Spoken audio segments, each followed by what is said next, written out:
You're good. Oh, sorry about that. Good morning. It's last day of August here. It's our last press conference in August of 2020. So again, we're happy to be here with you. Looking over a couple of my notes before we started, but we'll go ahead and get started with COVID-19. There are now 11,151 positive cases of COVID-19 in Escambia County. About 1,000 of those are non-residents, so we're really about 10,000 here. Latest update shows 3.88% positivity for August 29th. This follows a 4.34 positivity for August 28th and an 8.81 for the 27th. Again, we continue to see things moving in a better direction. Certainly nothing more than our hospital trends. Yesterday, as of what I have, the latest I have from yesterday was 116, which the last time we were at 116 hospitalizations was July 5th. So again, we've seen significant decrease. We've gone 149 to 149, 146, 141, 132, and now 116. So I will say it does sort of tend to drop over the weekend and build back a little bit at the first of the week, but still, I mean, to get to 116, we were at 139, I believe, last week at this time, or 137. So again, that shows an almost decrease of 21. If we keep doing that, we're going to get to where we need to. And I'm going to talk a little bit about things where we are with COVID and a variety of things as we go later. But just kind of some numbers to let you know where we are. We're headed in the right direction. We need to continue to keep moving in that direction.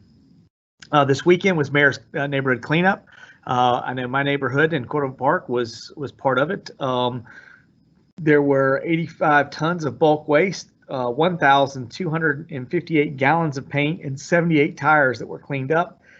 So this was in the Cordova Park area. The cleanup allows for the city sanitation customers in the area eligible items at the curbside free to be picked up. There are 2 neighborhood cleanups left for 2020. Visit cityofpensacola.com for more information. We'll be having those at the end of September and the end of October. So we're excited about those. They continue to be well received and well utilized. And I appreciate John and his team being out in our neighborhood this past weekend, picking everything up. And it kind of, that shows what I saw. I drove up and down my street and I saw more paint on the side of the road. So we picked up a lot of paint. Over 1,000 gallons of paint were picked up. So that's good to see. I appreciate everybody disposing of it in the proper way so that we don't end up putting it in our landfills or creating other environmental issues. So I really appreciate everybody taking advantage of the Mayor's Neighborhood Cleanup. Labor Day closures. I want to be clear, next Monday is Labor Day. We will not have a press conference here. The following City of Pensacola offices and facilities we close for next Monday, September 7th, in observance of Labor Day. Will be City Hall administrative offices, City Hall, and City of and Community Resource Centers. The exceptions, what will not be closed, are Osceola Golf Course and Roger Scott Tennis Center. They will continue to be open at regular business hours. Certainly, no one's been busier this year than Osceola. They've had the best year they've had in a long time. They will continue to be open. Roger Scott, and that's another thing we want to talk to you about, is obviously continuing to keep active. It's good to help your immune system, certainly fighting COVID and a variety of other things. One of the other closures, though, for Labor Day, to be sure, is sanitation. Sanitation changes there will be no pickup, obviously, on Monday, September 7th. So again, customers who normally receive on Monday will go to Tuesday. Your Tuesday customers will go to Wednesday, Wednesday to Thursday, and Thursday, like myself, will be on Friday. So everybody will slide back a day next week for your garbage.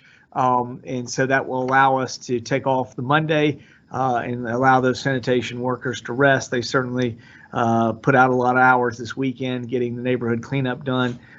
They will be taking the Labor Day, a well-deserved day of rest. We'll all move one day out next week. So if you are normally Monday, you'll go to Tuesday. If you're normally Tuesday, you'll be Wednesday. Wednesday will go to Thursday, and Thursday will go to Friday, just for next week. So again, we will be closed here at the City of Pensacola, and sanitation services will be moving down one day. Cpac Meeting will be meeting again this week. They will be meeting at 5:30 in Hagler Mason, and they'll be happy to take public participation virtually. The meeting can be viewed live at cityofpensacola.com/video. to provide input. Fill out a speaker request form at cityofpensacola.com/CPAC input, starting at 1 p.m. on September 1st, which is tomorrow. So at 1 p.m. September 1st, please go out there to fill out your information to be able to speak, and we will have you available so that you can speak to Cpac, and I appreciate the work they're doing. Also this week, we'll be conducting a virtual workshop on Wednesday, September 2nd at 4 p.m. If necessary, there'll be a second budget workshop on September 3rd at 4 p.m. The meeting will be streamed live at cityofpensacola.com/video. To speak at the agenda item, visit cityofpensacola.com/cc input starting at 1 p.m. on September 2nd to fill out your speaker form. Obviously, there are several things that we talked about that are a little bit out there, and again, many of our community centers are doing great things, and they'll be out there. And we're going to talk about trying to move some openings. I'm hoping by October. It looks like if everything continues in the where we're going and what we're seeing numbers wise, we're hoping to open up community centers, do some other things, look at maybe an abbreviated soccer season beginning in October, and we're going to talk a little bit more about that. But one of the things I did have a chance to take a tour of, which hopefully, again, we're looking in October, maybe it'll be opening, is the Bayview Community Center. I had a chance to take a tour the other day and look at some of the things that were going on there. We got a few things left that we're working through, but it certainly is going to be open soon. It's in offering services kind of in the middle. We got a lot of community centers all around the edge, and sort of Bayview is sort of one that's in the middle of the hole in the donut, right in the middle. But it will hopefully be opening soon. I will say one of the things that was out there. Some of the things I think just through natural issues, or a variety of other things, we have lost some trees in Bayview, and I did, while I was out there, ask Brian Cooper, obviously going into this year, this fall season, time to be thinking about planting tree season, that we will probably be looking at some trees in Bayview Park. So again, we're looking at some things there as well, and how we can stabilize that hill a little bit better.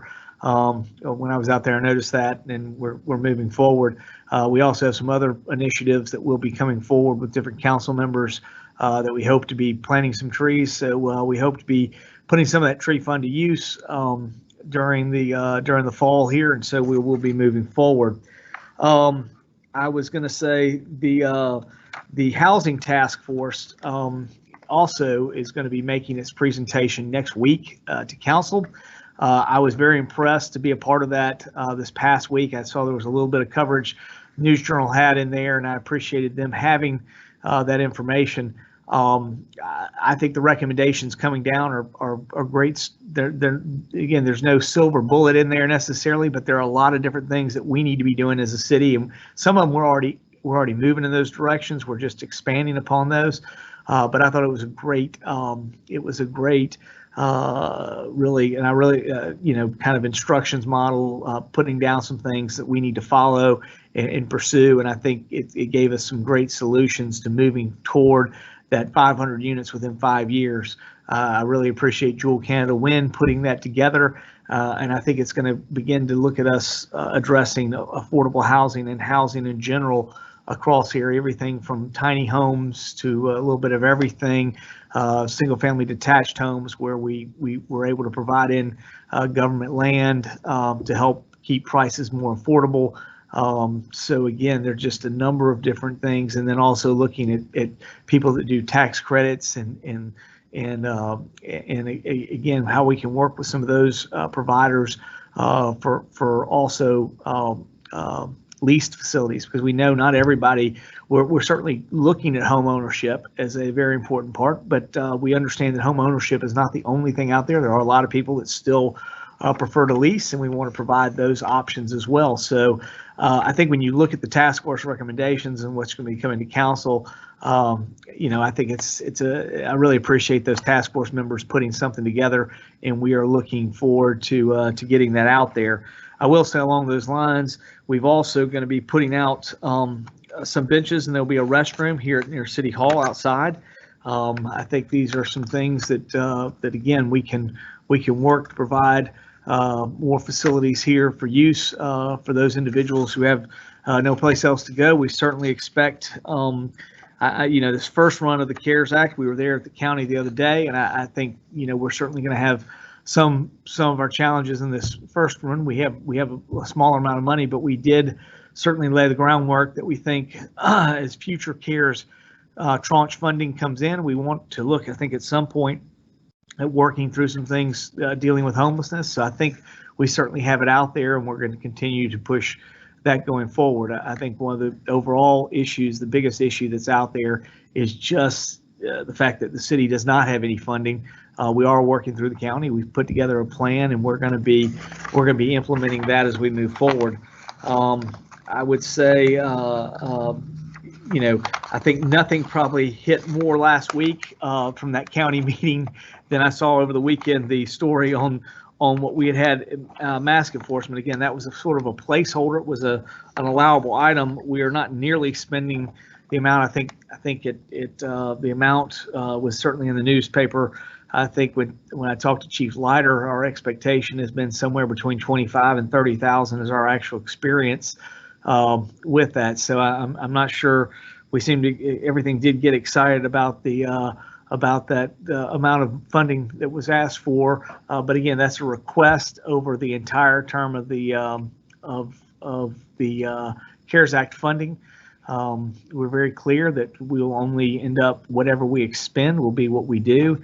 So if we don't use all that, we would use it towards something else that we've got. We don't know everything. These were just budgets, so we don't know what is going to be the actual number of any of these items that we're working through that we submitted. But I do support Chief Leiter, and I understand why he was putting it in there and trying to figure out what he was trying to do. And this really started back in July, back when we put this on there. So again, I think he was the first one at the podium to say that again, the compliance that we had, and they saw that as a real success, and this has really made it so that we haven't utilized this as much as we thought, or as much as Chief Leiter thought at one time he would. But at the same time, there are a number of items in there that we don't know that could very well. That's one item that we looks like we may spend less, but there are certainly other items in there that we may spend more on. So again, from that standpoint, we'll continue to try to work through that and move forward. Talking about, I know one of the things that is significant, obviously, is continuing to look at where we are related to mask and what's going on. We are at 116 hospitalizations. We continue to have those discussions. I'm meeting today at 2 o'clock with the hospitals. We'll be having this discussion. I think we'll probably be looking at really that there won't be a meeting for us on September 5th on September 7th because of Labor Day. So September 14th, when we come back, I think we'll sort of be a real chance for us to look where those numbers are and really make some decisions as where we go forward. I think what I told you when we've had this discussion before, personally, I thought that more like 75 hospitalizations would, if we could do 25 per hospital, 75 might be the number.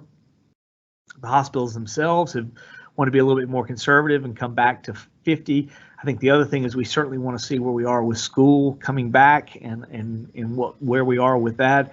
So again, these are why I think you'll see us looking for some kind of decision with the hospitals as we come back to that September 14th call, and we'll certainly be making discussions at that time. Barring significant increases in COVID, we expect to start opening, as I said earlier, some of our community centers by September 28th. We're looking to get most of our facilities, trying to get them back open into October. Sort of October is really sort of where we're thinking at this particular time. But again, it all sort of is dependent upon what the numbers say. But where we are trending right now and the direction we're going, I certainly think we can expect to see most things moving in that direction toward getting open in October. Beginning to look and see if there aren't opportunities for us to look and see what we're doing with some of our requirements and moving forward. So again, for the most part, We're trying to figure out what to do and do it safely. Our whole goal is to be open, but we want to be open. We're going to want to do things with that. We may be looking at mask ordinance from a citywide standpoint. One direction, I do think you're going to continue to see us at city facilities have some kind of a mask requirement. We don't want city facilities and city meetings to become a place for outbreaks. So we'll continue to work for that. One of the last things that's coming forward is certainly what has happened out in we're starting to move forward on our soccer fields out on, we're about to be finishing fairly soon, probably in the next month or so. We'll be finishing the roundabout. The weather slowed us down a little bit, but obviously we were able to get ahead of a few things by being able to close the road. So we're getting that roundabout done. We'll start on the fields fairly soon. We did just receive back the bids. We were way over significantly back in March. We went a little bit over. You'll be seeing us next week go to council about trying to deal with that shortfall. Personally, we've looked at taking some things out of other projects to be able to fund that roughly about $400,000 shortfall for the restrooms facilities, but we fully believe that new restroom facilities are one of the most important things out there at Hitzman and the soccer field. We think they need to be done, and it's the right thing for us to be doing, and we're going to keep pushing that forward. However, it's going to be up to the council to make those decisions. We certainly tried to get as competitive a bid as we could. We still had a little bit overage from the estimate, and so we're trying to work from there to figure out that shortfall, and we're going to keep moving forward with what we presented to council. They'll make that decision, but if we can't find some way to put some funds from other projects in there, then we will have to look at reducing out the restroom facility. But from my standpoint, I think we need to put that in there. I think for us to make the fields and really do right by the citizens in District 1 and in the North End, they deserve a new restroom facility at Hitzman Park, and we're certainly going to be supporting that. These are a couple of issues that you'll see over the next couple of weeks. Again, I'm happy to answer any questions about those or about other things in general. I know that there were a couple of questions as we started, and Casey has those, and she told me at one time, but if she could remind me what those are, I'll try to answer those questions as quickly as I can. Sure. The first question is from Dave at WWF. He said, what's the latest on the city's work? Sorry, I don't know, echoing. What's the latest on the city's work with Gulf Power and others on solar energy projects? We are moving forward with that project. We're looking forward to doing some solar canopies over at Sanders Beach. These will provide obviously solar power, but they will also provide shade. We're also looking at some solar trees in the government and I believe Roost Street here. One corner will be on City Hall property. The other one will be on the Maritime Park. Again, both will find a way to showcase solar and the opportunity for it for us to use it. We appreciate working with Gulf Power in that line. Again, but we are not, Gulf Power, we certainly know, is not the only place in doing solar. We are wide open to other people who are doing solar and involved in solar, and if they would like to work with us for some of these facilities in any city place, we're more than open to also working with them.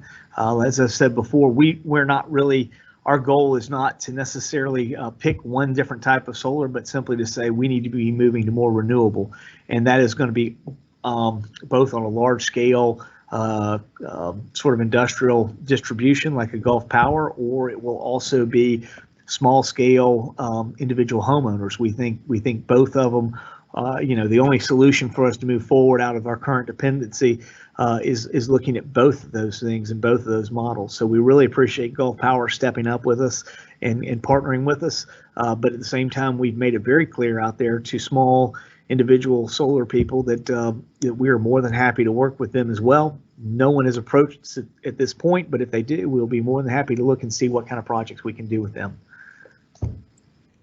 This is from John at Studio 850. Could you give us an update on the pit slip project? Are houseboats still being considered? I've noticed new piers are in place. I do know the new piers are in place in the other parts. There are, again, they'd have to be boat facilities one way or the other.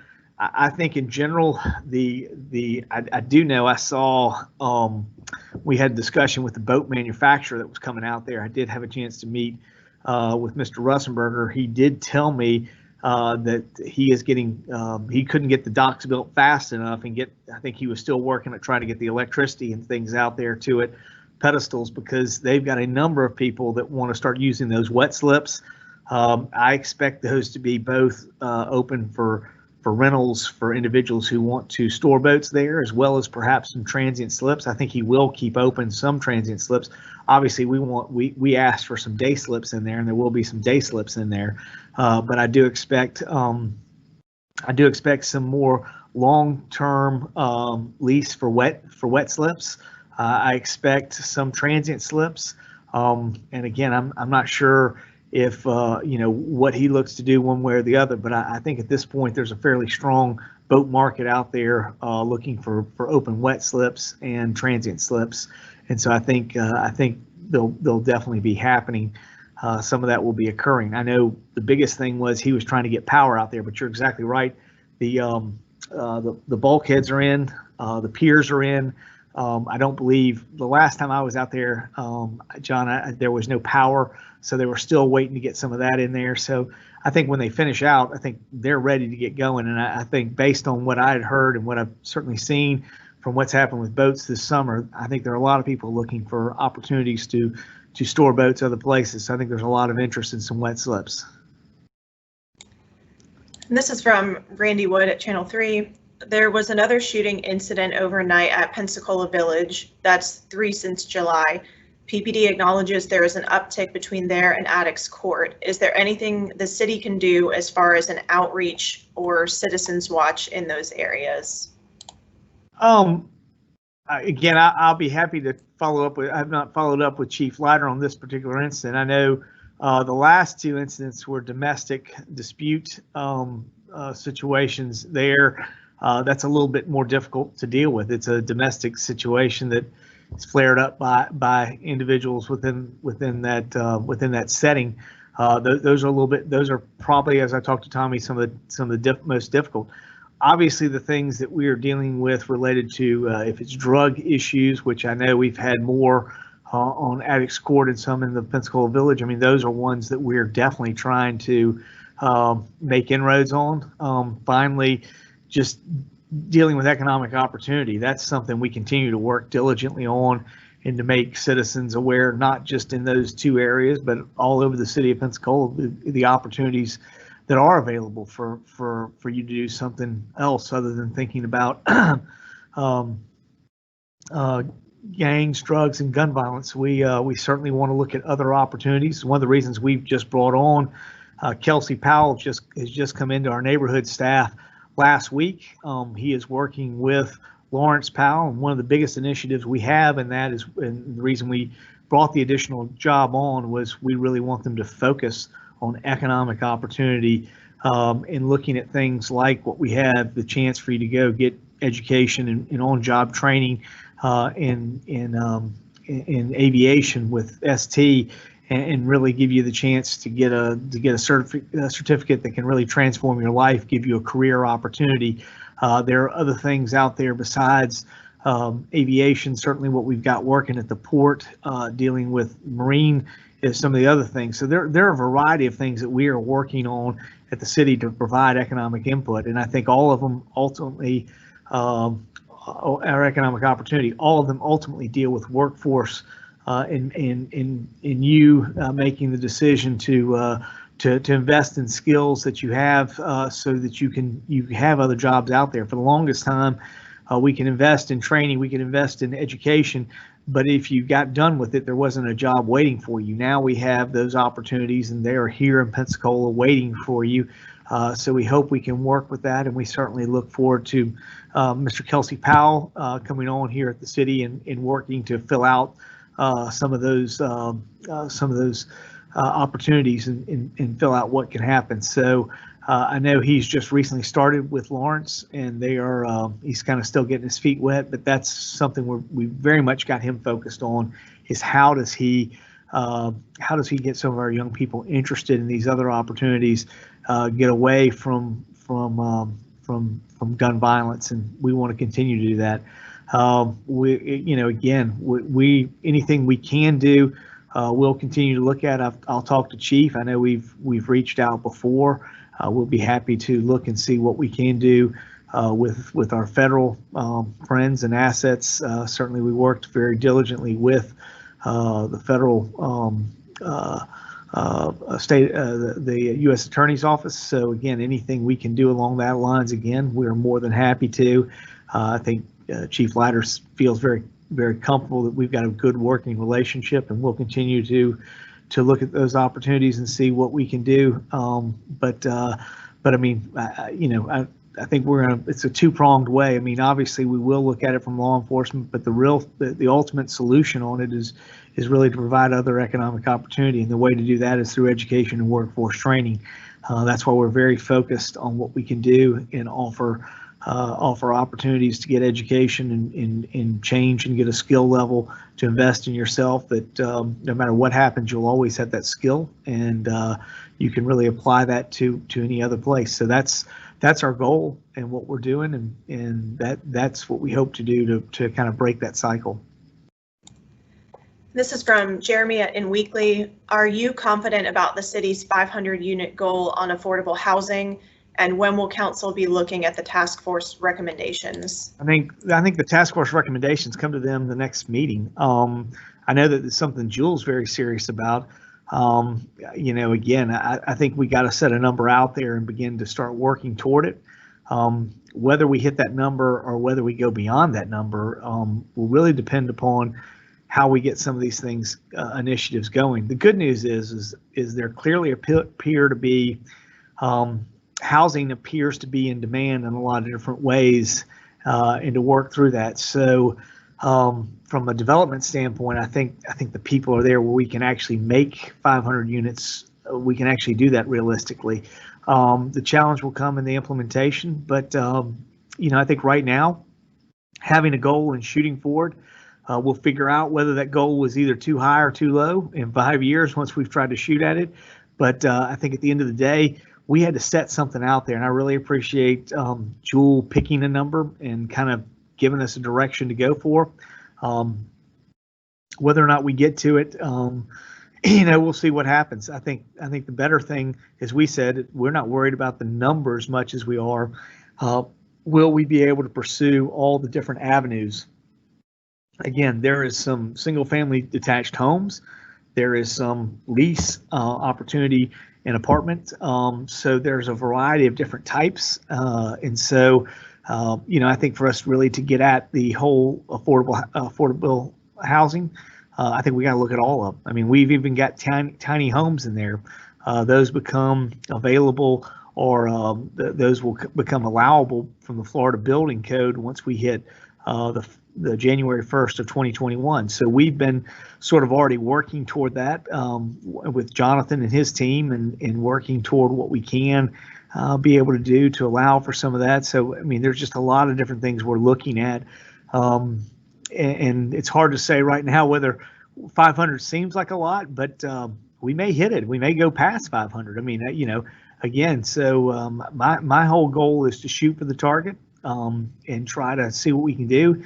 Again, the better part to me is making sure if we are working on all the facets and the recommendations they give us, then whether we hit it or not, I think we're going to be successful at addressing affordable housing, because we're going to be working on a variety of different things at the same time. This is from Jeremy at Weekly. Can you elaborate on the benches and restroom outside City Hall? Where exactly? And is this with CARES funding, and how much? None of this is CARES funding. This is the city is putting that out there. We'll put some additional benches out there on the north side of City Hall. We have a tremendous park facility that's fairly unutilized. I mean, shade trees all through there, and we have the opportunity to be there. We've heard several people talk about public restrooms, so we will have a porta potty out there, along with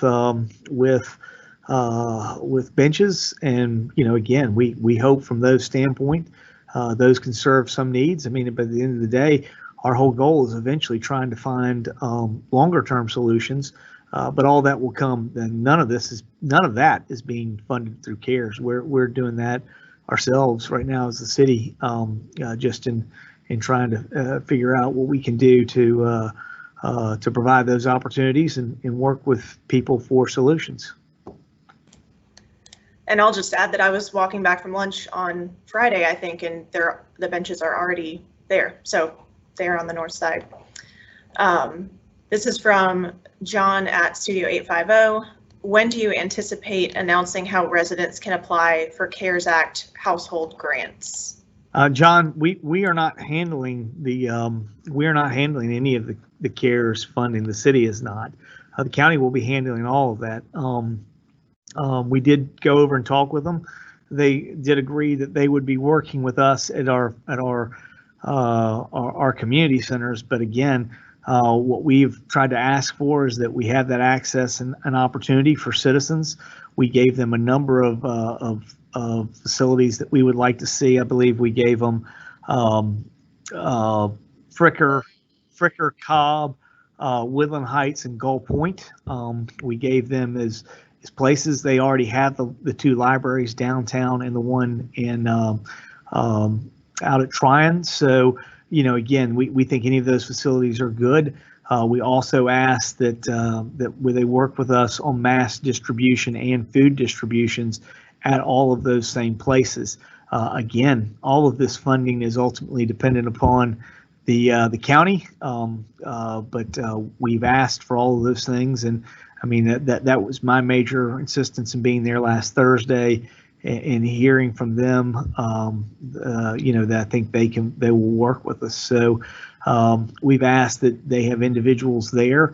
I think what they will do is much like we did for masks, they'll be doing rolling hours. In other words, they won't be at each community center for the whole day. They may be at one community center in the morning, one community center in the middle of the day, and one community center at night. If you remember, that's how we kind of did the mask distribution, and we distributed all 22,000 masks. So I think that the same way they will be doing something like that. Our whole goal is to make sure they do it at city facilities in the city, so that city residents have access to. But it's not just city residents. I mean, I was very clear to point out that Gull Point, in a lot of ways, serves as a community center for Ferry Pass, who doesn't have a community center in the county. In a lot of ways, that's probably the most most convenient and quickest place for many county residents in District 4 up there in Ferry Pass is really to come down to Gull Point. So it can not only serve city residents, but it can also serve county residents as well. But they will be handling the whole thing, and we'll just be working with them.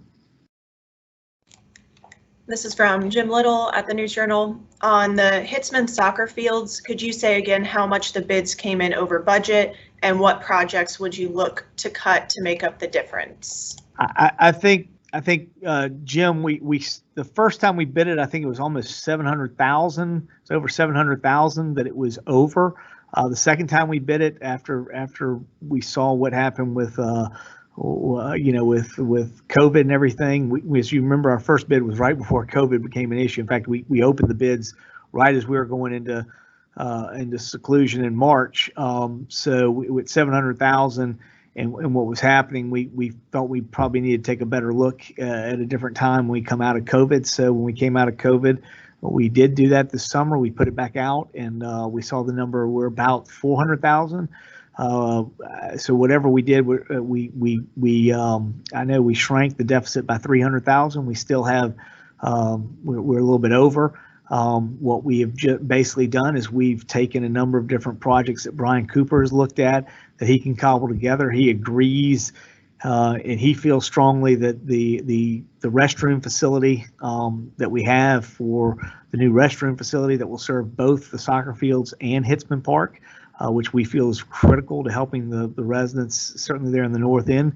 To get that new restroom facility is probably one of the most important parts. But again, if the council decides that not to work and allocate money in that direction, then the fields will be built without the additional restrooms. I think there'd be no time like the present to get the best deal that we can do and put it together, and we should be doing it. That's why I wholeheartedly support staff and the recommendation they're making to the council. I think it's what we need to be doing. I think the citizens in the north end deserve that at Hitzman.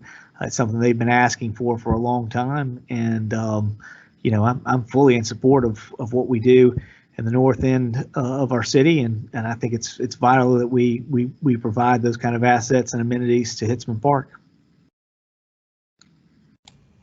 This is from Jeremy at Weekly. Will city meetings be back in person when the city opens community centers? I think it very likely could be. I mean, I think we're still waiting to see what the governor indicates going forward, but I think you certainly could see in-person meetings coming back in October.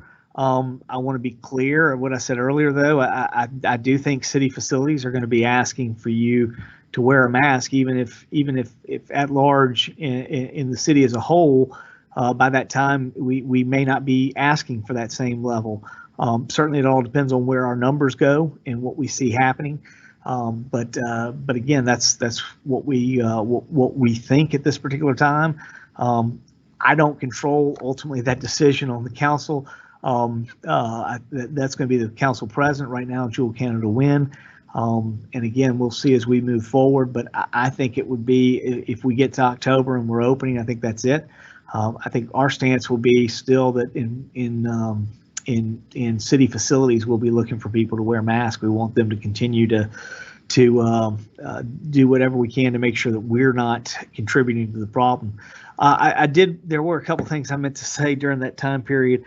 Obviously, there are a lot of different things that we can continue to do, mainly staying focused on avoiding the 3 C's, the crowded places, congested places, and closed-in spaces. But, again, wearing the mask, social distance, washing hands.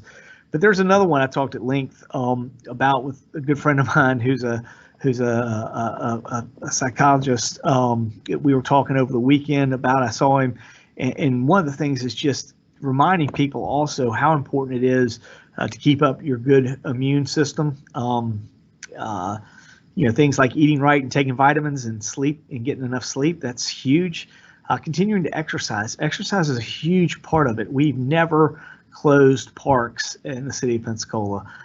We had a lot of pressure that people wanted us to close parks. We've never closed parks. We believe parks are more essential to keeping us from getting the virus, and exercise.